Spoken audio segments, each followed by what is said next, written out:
ওই সাপটা একটা বাঘকে আষ্টে পিষ্টে জড়িয়ে ধরেছে। সে একটু নড়তে পারছে না। সুযোগ পেতেই আরেকটি বাঘ ভয়ে সেখান থেকে দৌড়ে পালিয়ে যায়। দেখা যায় ওই বড় সাপটা জঙ্গলের মধ্যে থেকে বেরিয়ে গরুটার কাছে গিয়ে দাঁড়িয়েছে। তাই দেখে গরুটা জোরে জোরে ডাকছে।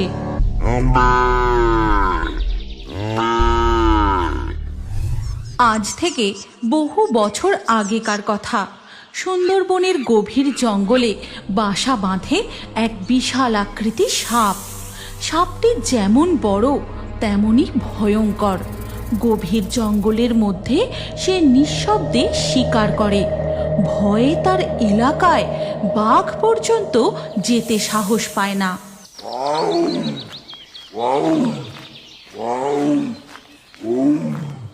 দুটি বাঘ গর্জন করতে করতে জঙ্গলের মধ্যে এক নদীর তীরে গিয়ে জলপান করতে থাকে। এমন সময় নিঃশব্দে সেই বিশাল আকৃতির সাপটা বাঘ দুটির কাছে চলে আসে।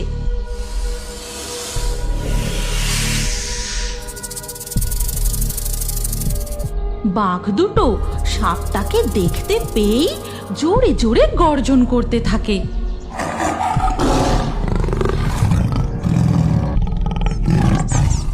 এমন সময় সেই নদীপথে নৌকা নিয়ে মাছ ধরে বাড়ি ফিরছিল গদাই জেলে ও তার স্ত্রী। আর এই দৃশ্য দেখে কনক বলে ওঠে, ওই গো, ওই দিকে তাকিয়ে দেখো, বাপরে বাপ, কি বীভৎস দৃশ্য! হে ভগবান, এ তো ওই সাপটা। কি বিশাল আকৃতির দানবীয় চেহারা সাপটার। আজ মনে হয় সাপটা বাঘ দুটোকে, বাঘগুলোর আর রেহাই নেই। সাপটা পথ আটকে দাঁড়িয়ে থাকে। বাঘগুলো পালাতে না পেরে গর্জন করতে থাকে। আমাদের এই এলাকায় নৌকার গতি আস্তে করা উচিত হবে না। তুমি তাড়াতাড়ি এখান থেকে চলো। আস্তে, চুপ চুপ, ধীরে কথা বলো, শব্দ করো না।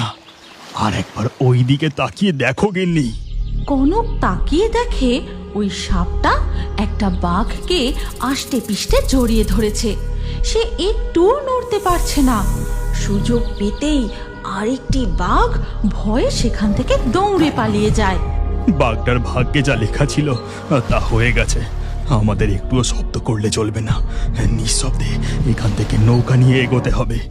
সুন্দরবনের গ্রামবাসীরা ওই ভয়ঙ্কর সাপের ভয়ে জঙ্গলে যাওয়াই বন্ধ করে দিয়েছে। এখন তারা শুধু নৌকায় করে নদীতে মাছ ধরে কোনো রকমে জীবিকা নির্বাহ করে। গদাই অনেকটা এগিয়ে এসে তারপর তার জালটা আবার নদীর জলে ফেলে। গিন্নি, এই জালে মনে হয় অনেক মাছ পড়েছে গো। জালটা বেশ ভারী, আমি তাড়াতাড়ি জালটা তুলি। এই কথা বলে গদাই জাল টেনে তার নৌকায় তোলে। এমন সময় হঠাৎ খুব জোরে ঝড় ওঠে। মুষলধারে বৃষ্টি শুরু হয়। উফ, কি জোরে বৃষ্টি শুরু হলো রে বাবা। আবহাওয়ার যা পরিস্থিতি, আর মনে হয় মাছ ধরা হবে না। হ্যাঁ গো, এই ঝড় বৃষ্টিতে আমাদেরও আর নদীতে থাকা ঠিক হবে না। আজ যা মাছ উঠেছে তাই নিয়েই ফিরে যাই, চলো। ঝড় বৃষ্টির মধ্যেই গদাই তার নৌকা নিয়ে এগোতে থাকে। এমন সময় হঠাৎ তার নৌকাটা জোরে দুলে ওঠে। এ কি হলো? নৌকাটা এমন ভাবে দুলে উঠলো কেন? তবে কি কিছুতে ধাক্কা লাগলো নাকি? হ্যাঁ, তাই তো, কি জোরে নৌকাটা দুলে উঠলো। তুমি থেমো না, হাল চালাও। গদাই তার নৌকা নিয়ে আরো কিছু দূর এগোতেই আবারও তার নৌকাটা জোরে দুলে ওঠে। এ কি হচ্ছে বলো দেখি গিন্নি, এমন তো হবার কথা নয়। তবে কি জলেও সে? হে ভগবান, এ কি দৃশ্য! ওইদিকে তাকিয়ে দেখো গো, নদীর জল কেমন ঘুরপাক খাচ্ছে। নদীর জল ঘূর্ণিঝড়ের মতো পাক খেতে থাকে। আর সেখান থেকে মাথা তোলে ওই বিশাল আকৃতির সাপটা।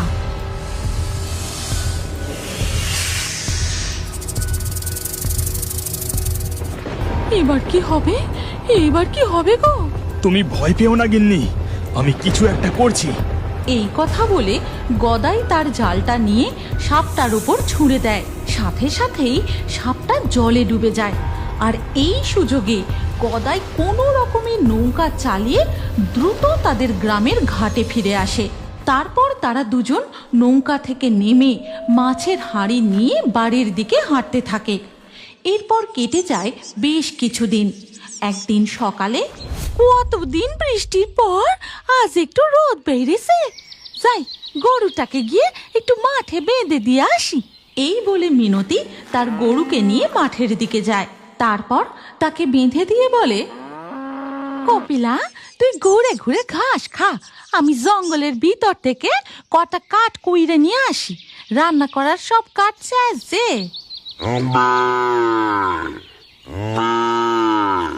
এরপর মিনতি জঙ্গলের ভিতরে যায় কাঠ কুড়োতে।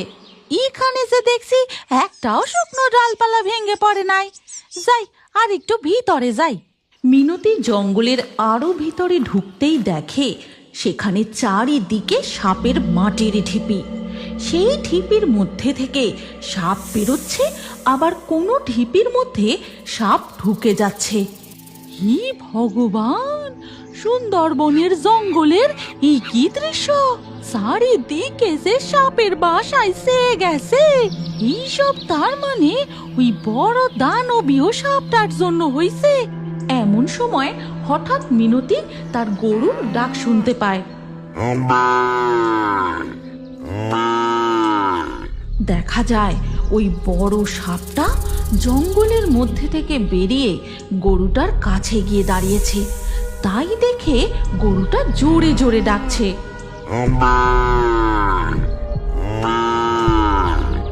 কি হলো? গরুটা এত জোরে জোরে ডাকছে কেন? ও বাঘ টাক দেখলো নাকি? কিন্তু এই দিনে দুপুরে তো জঙ্গল থেকে ফাঁকা মাঠে বাঘ বেরোনোর কথা না। যাই গিয়ে দেখি একবার। মিনতি তাড়াহুড়ো করে জঙ্গল থেকে বেরিয়ে মাঠে গিয়ে দেখে তার গরু নেই। যেখানে সে গরুটাকে বেঁধে রেখেছিল সেখানে খুঁটি আর দড়ি পড়ে রয়েছে, কিন্তু গরু নেই। এ কি সর্বনেশে কাণ্ড! গরুটা গেল কোথায়? মিনতি চারিদিকে তার গরুটাকে খুঁজতে থাকে, কিন্তু কোথাও খুঁজে পায় না। মিনতি গরুর জন্য কাঁদতে কাঁদতে বাড়ি ফিরে যায়। এরপর জঙ্গলের মধ্যে দেখা যায় ওই দানবীয় সাপটা কাল নাগের রূপ ধারণ করে। আমি আরো খেতে চাই, আমি ক্ষুধার্ত, আমার খিদে ধীরে ধীরে বেড়েই চলেছে। বেরিয়ে আয়, বেরিয়ে আয় আমার সৈন্যদল, বেরিয়ে আয়। কালনাগ আহ্বান জানাতেই সাপের ঢিবির মধ্যে থেকে বেশ কিছু সাপ বেরিয়ে আসে। মন দিয়ে শোন তোরা, আমি শুধু এই জঙ্গলে নয়, এবার আমি গোটা সুন্দরবন অঞ্চল দখল করতে চাই। তোরা চারিদিকে ছড়িয়ে পড়, গোটা সুন্দরবনবাসীদের অতিষ্ঠ করে তোল। সাপের রাজা কালনাগের এই আদেশ শোনা মাত্রই সাপগুলো সুন্দরবনের গ্রামে গঞ্জে ছড়িয়ে পড়ে। কারোর বাড়ির উঠোনে তো কারোর রান্নাঘরে, সবার ঘরে পর্যন্ত ঢুকে যায়। এ কি সাপের উপদ্রব শুরু হলো বলো দেখি? বাপ ঠাকুরদাদের মুখেও এমন ঘটনা কখনো শুনিনি বাবু। হেই, হুশ হুশ, যা বলছি, যা যা হুশ। কোনো রকমে তাদের রান্নাঘর থেকে সাপটাকে তাড়িয়ে দেয়, কিন্তু সাপটা বেরিয়ে পাশের বাড়ির গোয়াল ঘরে ঢুকে যায়। এ কি, এই যে দেখছি আমাদের গোয়ালেও সাপ ঢুকেছে, এক্ষুনি তাড়াতে হবে, না হলে যে। এই কথা বলে পাশের বাড়ির পাপিয়া তাদের গোয়াল ঘর থেকে কোনো রকমে সাপটাকে তাড়িয়ে দেয়। এইভাবে সাপের উৎপাত চলতে থাকলে যে এই গ্রামে বসবাস করা দায় হবে। এর কিছু একটা ব্যবস্থা করতেই হবে। ঠিক তখনই পাপিয়াদের গোয়াল ঘরের কাছে কনক ও গদাই এসে বলে, তুমি একদম ঠিক কথা বলেছ বৌদি, এ আর কিছুই নয়, ওই দানব আকৃতি কালনাগের অভিশাপ। আমাদের কিছু একটা ব্যবস্থা করতেই হবে। হ্যাঁ, এমন ভাবে চলতে পারে না। আচ্ছা, আমরা সবাই মিলে দূরগ্রামের ওই নিতাই সাপুরের কাছে গেলে হয় না? হ্যাঁ, তুমি ঠিকই বলেছ। চলো আমরা সবাই নিতাই সাপুরের কাছে যাই। এরপর গদাই ও তার স্ত্রী কনক, পাপিয়া আরও বেশ কিছু গ্রামবাসী মিলে নিতাই সাপুড়ের কাছে যায়। তারপর তাকে সমস্ত কথা খুলে বলে। ঠিক আছে, তাহলে আমাকে সুন্দরবনের জঙ্গলের ওই জায়গায় নিয়ে চলো যেখানে ওই কাল নাগ থাকে। কিন্তু সাপুড়ে বাবা, জঙ্গলের ওই জায়গাটা খুবই ভয়ঙ্কর। ওখানে যে প্রচুর সাপের ঢিবি রয়েছে, তার উপরে ওখানে ওই দানব আকৃতি সাপটাও বসবাস করে। কিচ্ছু হবে না তোমাদের। একবার যখন নিতাই সাপুরের কাছে এসেছো, আমি ওই কাল নাগকে জব্দ করেই ছাড়বো। এরপর নিতাই সাপুড়ে হাতে বিন ও ঝোলা নিয়ে সুন্দরবনের জঙ্গলের ওই জায়গায় গিয়ে পৌঁছায়। তারপর সে জোরে জোরে বিন বাজাতে থাকে।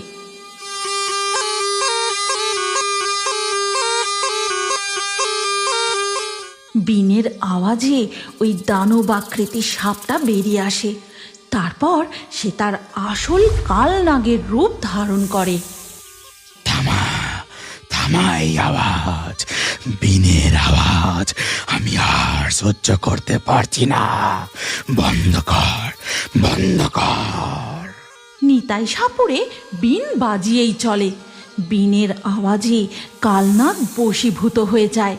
তারপর সে বিন বাজাতে বাজাতে হাঁটতে থাকে। তার পিছু পিছু কালনাগ যায়, আর কালনাগের পিছু পিছু বাকি সাপ যেতে থাকে। নিতাই সাপুড়ে একটি গুহার মধ্যে প্রবেশ করে। কালনাগ ও বাকি সাপও গুহার মধ্যে ঢুকে যায়। তারপর গুহা থেকে নিতাই সাপুড়ে বেরিয়ে আসতেই